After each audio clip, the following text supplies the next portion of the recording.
ઉત્તરાયણના પર્વમાં પક્ષીઓને બચાવવા માટે સુરેન્દ્રનગરમાં કરુણા અભિયાન 2025 જોરશોરથી ચાલી રહ્યું છે।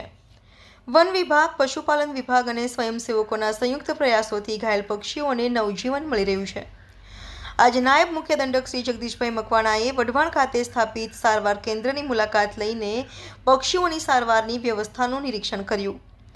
દંડકશ્રીએ આ અભિયાનમાં જોડાયેલા તમામ સ્વયંસેવકો અને વિભાગોને અભિનંદન પાઠવ્યા હતા।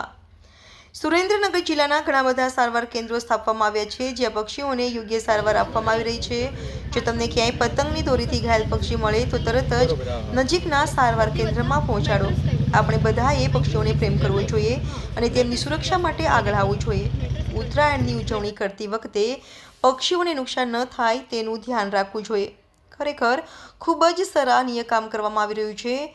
આપણે બધાએ આ અભિયાનમાં જોડાઈને પક્ષીઓને બચાવવામાં મદદ કરવી જોઈએ। કરુણા અભિયાન 2025માં સુરેન્દ્રનગર જિલ્લાના કાર્યક્રમમાં અહીં જે વઢવાણ રેન્જ કચેરી ખાતે ફોરેસ્ટ ડિપાર્ટમેન્ટ, એમાં જિલ્લા પ્રશાસન અને આરોગ્ય ટીમ દ્વારા આખો એક મેગા કેમ્પનું આયોજન કરવામાં આવેલ છે, જેમાં સવારે ઉત્તરાયણ નિમિત્તે પતંગ ચગાવવામાં સવારે 6 થી 9 ન ચગાવવી જોઈએ। બપોરના ટાઈમે પતંગ તમે ચગાવી શકો છો, પણ સાંજના 5 થી 6 ના ગાળામાં, 7 ના ગાળામાં સુધી જે પક્ષીઓ એના માળામાં પાછા ફરે છે, ત્યારે એના પાંખને ઘાયલ ન થાય તે માટે આપણે લોકોને, ગુજરાત સરકાર દ્વારા સતત કાર્યક્રમ લોકોને અપીલ કરીએ છીએ કે અબોલ જીવોના પાંખને આપણે પતંગના એક શોખથી આવું ન થાય એના માટે આપણે તકેદારી રાખવી જોઈએ।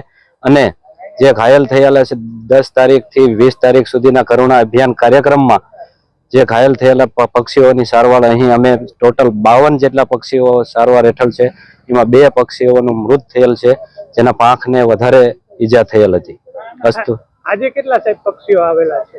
આજે આમ જુઓ તો કાર્યક્રમ સતત આવા કરવાથી, ગુજરાત સરકારના આવા અભિગમથી સૌથી ઓછા છે આ વર્ષે 10 જેટલા અત્યારે આવેલા છે પક્ષીઓ ઈજા પામે। આજે કોઈ મૃત્યુ થયા છે પક્ષી? આજે એક પક્ષીનું સ્થળ પર જ અહીંયા મૃત્યુ થયેલું હતું। સૌથી પહેલાં તો દિવ્યાંગ ન્યૂઝને આજની જે જીવદયા કરુણા ટ્રસ્ટની જે સેવા છે એ પ્રવૃત્તિને કવર કરવા બદલ હું હાર્દિક અભિનંદન આપું છું। આજે જીવદયા કરુણા ટ્રસ્ટના માન્ય રિપલભાઈ, અમારી ભારતીય જનતા પાર્ટીની આખી ટીમ, દેવાંગભાઈ છે, તપનભાઈ છે અને અન્ય જે વર્કર્સ છે એ બધા જ આજે આમ તો છેલ્લા 3 દિવસથી આ લોકો પક્ષીઓના બચાવના કરુણ અભિયાનમાં લાગી ગયા છે। કારણ કે ઉત્તરાયણનો તહેવાર, પતંગની દોરીથી પક્ષીને જ્યારે ઈજા થાય છે અને ઈજા થઈને અમુક પક્ષીની તો પાંખ પણ કપાઈ જાય છે, ત્યારે સાથે જે તમામ મેડિકલ સ્ટાફ છે, જેમાં ડૉક્ટર્સ પણ આવી જાય છે, એના સર્જન છે, એના ફાર્માસિસ્ટ છે, એના ટેકનિશિયન છે, ઓપરેટર છે અને બીજી સહયોગી ટીમ, આ બધા જ ભેગા થઈને ટોટલી પક્ષીને ટાંકા લેવાના, એની પાંખને જોડવાનું ઓપરેશન કર્યા પછી ત્યાર પછી પોસ્ટ ઓપરેટિવ કેર, જે અમારી મેડિકલ ભાષામાં કહેવાય કે ઓપરેશન પછીની કાળજી પણ રાખે। અને ત્યારબાદ એ જ પક્ષીને એ જે પોતાની હેબિટેટ હોય, ધારો કે હજુ હમણાં જ એક પક્ષી છે એ ઘૂઘરી પાર્ક વિસ્તારનું હતું, તો આ લોકો 3 દિવસ, 5 દિવસ કે 7 દિવસ પછી એને ઘૂઘરી પાર્ક, એ જ રીતે એક ખારવાનું પક્ષી છે તો એને ખારવા જઈને મૂકી આવશે અને ત્યાં પણ એ પક્ષીના પોતાના જે સગા સંબંધીઓ હોય એની હેબિટેટમાં એનો પાછો ફરી એ જલ્દી સાજું થઈ જાય એ મૂકે। પણ ખાસ વાત તો એ છે સર, અહીંયા ડૉક્ટરો પશુઓને લાવે એ ઉત્તમ સેવા છે, પણ જે પશુઓને લેવા જાય યુવાનો એને બિરદાવો આપે એવી મારી વિનંતી। એમને પણ બિરદાવો લાગશે, કારણ કે એટલે બધે દૂર ચડવું, એને ઉતારવું અને સાથે હાલમાં ઉત્તરાયણનો તહેવાર છે, પતંગની દોરીથી ઘણા બધા જૂના ભૂતકાળના આપણા અનુભવ કહે તો પતંગની દોરીથી લોકોને ગળામાં પણ ઈજાઓ થયેલી છે, કપાળમાં પણ ઈજાઓ થયેલી છે, છતાં પણ જીવના જોખમે પક્ષી, ઇન્જર્ડ પક્ષીને લાવી અહીંયા છેક લાવે છે અને ત્યાં બેને સારવાર કરે છે। ક્યારેક તો પક્ષી કરતાં એ વોલન્ટિયરની સારવાર લાંબા સમય સુધી ચાલતી હોય છે, તો એ લોકોને પણ હું ખૂબ દિલથી બિરદાવું છું। સાથે સાથે જે જીવદયા કરુણા ટ્રસ્ટ છે એ લોકોની આજે ઉત્તરાયણના સમયની 1 અઠવાડિયાની તો એમની કેટલા વર્ષોથી સેવા કરી રહી છે આ ટ્રસ્ટમાં? 2013થી આ સેવા સતત કરી। એની સાથે વન વિભાગ જોડાયેલું છે સર? વન વિભાગના તમામ મેયર સાહેબ અને એમની આખી ટીમ છે એ પણ ખભો મિલાવીને ખૂબ સારી સેવા કરે।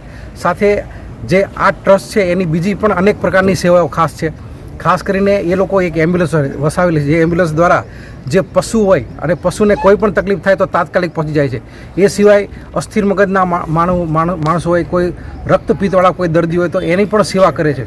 સાથે ટિફિન સેવામાં પણ અનેક લોકોને રોજ નિયમિત પ્રમાણે જમાડે છે. આવી અનેક પ્રકારની જે સેવાઓ છે, તો હું આમની આખી ટીમને અને વન વિભાગની આખી ટીમને હું અભિનંદન આપું છું. સુરેન્દ્રનગરના યુવાનોને શું કહેવા માંગો છો આ બાબતે? સુરેન્દ્રનગરના જોડાય. યુવાનોને ખાસ કે ઉત્તરાયણનો પતંગ છે, આપણને બધાને પતંગ ચગાવવાનો શોખ હોય, એ વાત સાચી છે. પણ પતંગ સવારના ટાઈમે જ્યારે પક્ષીઓ સવારે પોતાના માળામાંથી બહાર નીકળે છે ત્યારે, અને સાંજે જ્યારે પક્ષીઓ વિહર કરીને પોતાના માળામાં પાછા આવી રહ્યા છે, એ સમય દરમિયાન પતંગ ના ઉડાવશો, ફટાકડા ફોડીને પક્ષીઓને ડરાવશો નહીં. અને સાથે સાથે આવા કોઈ પણ પ્રકારનું પક્ષી આપને જોવા મળે તો અમારી જે નંબર આપ્યો છે. હેલ્પલાઇન છે, જે નંબર આપેલો છે, એ નંબર પર તાત્કાલિક આપ જાણ કરશો તો અહીંથી અમારો વોલન્ટિયર્સ આવીને આપણા ઘર કે આપણા જે મેદાન છે એમાં આવીને પક્ષી લઈ જશે અને પક્ષીનો જીવ બચી છે, એનું પુણ્ય તમને પણ મળશે એવી હું ભગવાન માતાજીને પ્રાર્થના પણ કરું છું.